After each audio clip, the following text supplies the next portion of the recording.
ശല്യമാണെന്ന് കരുതി നാം പിഴുതെറിയുന്ന ചെറിയ ചെറിയ പല സസ്യങ്ങൾക്കും ആരോഗ്യപരമായ ഗുണങ്ങൾ ഏറെയുണ്ട്. നാം വേണ്ടത്ര ശ്രദ്ധ കൊടുക്കാഞ്ഞിട്ടും ചിന്തിക്കാഞ്ഞിട്ടും പലപ്പോഴും ഇത്തരം ഔഷധ സസ്യങ്ങളെ നാം അവഗണിക്കുന്നു.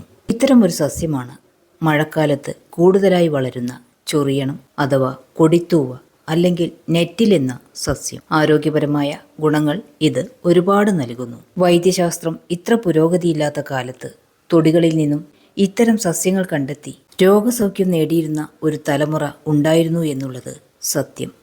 പല രോഗങ്ങൾക്കും ആരോഗ്യ പ്രശ്നങ്ങൾക്കുമുള്ള പരിഹാരത്തിനായി ഉപയോഗിക്കുന്ന ഒരു സസ്യമാണ് കൊടിത്തൂവ എന്ന ചൊറിയണം. ഇംഗ്ലീഷിൽ ഇതിന്റെ നാമം നെറ്റിൽ എന്നതാണ്. ഇതിന്റെ ഇലകൾ ദേഹത്ത് സ്പർശിച്ചാൽ ചൊറിച്ചിലുണ്ടാകുമെങ്കിലും ആരോഗ്യപരമായ ഗുണങ്ങളെടുത്താൽ ഇത് വളരെ നിസ്സാരം. ഇതിന്റെ ചൊറിച്ചിൽ മാറാനായി ചെറിയ ചൂടുവെള്ളത്തിൽ കഴുകിക്കളഞ്ഞാൽ മതി. ശരീരത്തിലെ വിഷാംശങ്ങൾ നീക്കം ചെയ്യാൻ സഹായിക്കുന്ന ഒന്നാണ് കൊടിത്തൂവ.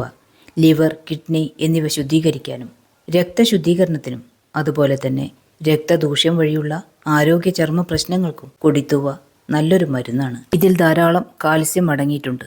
അതിനാൽ തന്നെ കർക്കിടകത്തിൽ കഴിക്കുന്നത് വാതസംബന്ധമായ പ്രശ്നങ്ങൾക്ക് നല്ലൊരു പരിഹാരമാണ്. എല്ല് തേയ്മാനം, സന്ധിവേദനകൾ എന്നിവയ്ക്കൊക്കെ ഇത് നല്ല പരിഹാരം തന്നെയാണ്. അയേൺ അടങ്ങിയിരിക്കുന്നത് കൊണ്ട് വിളർച്ച പോലുള്ള പ്രശ്നങ്ങൾക്കും രക്തവർദ്ധനവിനും അത്യുത്തമം. പ്രമേഹം പോലുള്ള അസുഖങ്ങൾക്കും നല്ലൊരു മരുന്ന് തന്നെയാണ്. മോശം കൊളസ്ട്രോളായ LDL കൊളസ്ട്രോൾ നിയന്ത്രിക്കാനും ഹൃദയാരോഗ്യം മെച്ചപ്പെടുത്താനും ഇത് സഹായിക്കുന്നു. സ്ത്രീകൾക്കുണ്ടാകുന്ന ആർത്തവ സംബന്ധമായ പ്രശ്നങ്ങൾക്കും തടി കുറയ്ക്കാനും ഇത് വളരെ നല്ലതാണ്. അമിതമായ കൊഴുപ്പിനെ പുറന്തള്ളുകയും ശരീരത്തിലെ നീർക്കെട്ട് തടയാനും ഗ്യാസ്, അസിഡിറ്റി പ്രശ്നങ്ങൾക്കുള്ള പരിഹാരത്തിനും ഇത് ഉപയോഗിക്കാം. ഇതിന്റെ ഗുണങ്ങൾ ഇനിയും അങ്ങനെ നീളുകയാണ്. യൂറിനറി ഇൻഫെക്ഷൻ, മൂത്രത്തിൽ കല്ല് തുടങ്ങിയ പ്രശ്നങ്ങൾക്കെല്ലാം തന്നെയുള്ള മരുന്നാണിത്. ഇതുകൊണ്ട് വെള്ളം തിളപ്പിച്ച് കുടിക്കുന്നത് വളരെ എളുപ്പത്തിൽ ഉണ്ടാക്കാവുന്ന ഒരു ഔഷധപ്പാനിയാണ്. തിളപ്പിച്ച് ചെറിയ ചൂടാവുമ്പോൾ തേൻ ചേർത്ത് കഴിക്കാം. നെറ്റിൽ ടീ എന്ന് പൊതുവെ അറിയപ്പെടുന്നു. കേരളത്തിൽ ഈ ചൊറിയണത്തിന് കൊഴുൻ എന്നുകൂടി പേര് പറയുന്നുണ്ട്. നമുക്കിത് തിളപ്പിച്ച് കുടിക്കുന്നത് എങ്ങനെയാണെന്ന് നോക്കാം.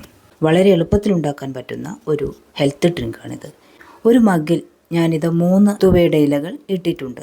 ഇതിലേക്ക് കുറച്ച് ചൂടുവെള്ളം ഒഴിച്ച് 10-20 മിനിറ്റ് ഒന്ന് മൂടി വയ്ക്കാം. ശേഷം ഒരു ഗ്ലാസ് വെള്ളം തിളപ്പിച്ച് അതിലേക്ക് ഈ ഇലകൾ ഇങ്ങനെ നുള്ളിയിട്ട് ഒന്ന് നന്നായി തിളപ്പിച്ചെടുക്കണം. നന്നായി തിളപ്പിച്ച ഈ വെള്ളം ചൂടാറിയതിനു ശേഷം അരിച്ചെടുത്ത് നമുക്ക് കുടിക്കാവുന്നതാണ്. വേണമെങ്കിൽ 1/4 ടീസ്പൂൺ തേൻ ചേർത്ത് കഴിക്കാം. ഇതിന്റെ തളിരിലകൾ എടുത്ത് തോരനുണ്ടാക്കി കഴിക്കാം. ഇലകളെടുത്ത് ചെറിയ ചൂടുവെള്ളത്തിൽ അല്പനേരം ഇട്ടുവെച്ച് വെള്ളമെല്ലാം ഊറ്റിക്കളഞ്ഞ് അരിഞ്ഞെടുത്ത് വെളിച്ചെണ്ണയിൽ കടുകും മുളകും പൊട്ടിച്ച് കൂടെ ലേശം തേങ്ങ ചിരവിയതും കൂടി ഇട്ട് മൂപ്പിച്ചതിലേക്ക് അരിഞ്ഞു വെച്ച കൊടിത്തൂവ ചേർത്ത് ഉപ്പ് ചേർത്ത് വെള്ളമൊന്നും ചേർക്കാതെ വേവിച്ചെടുത്ത് കഴിക്കാവുന്നതാണ്.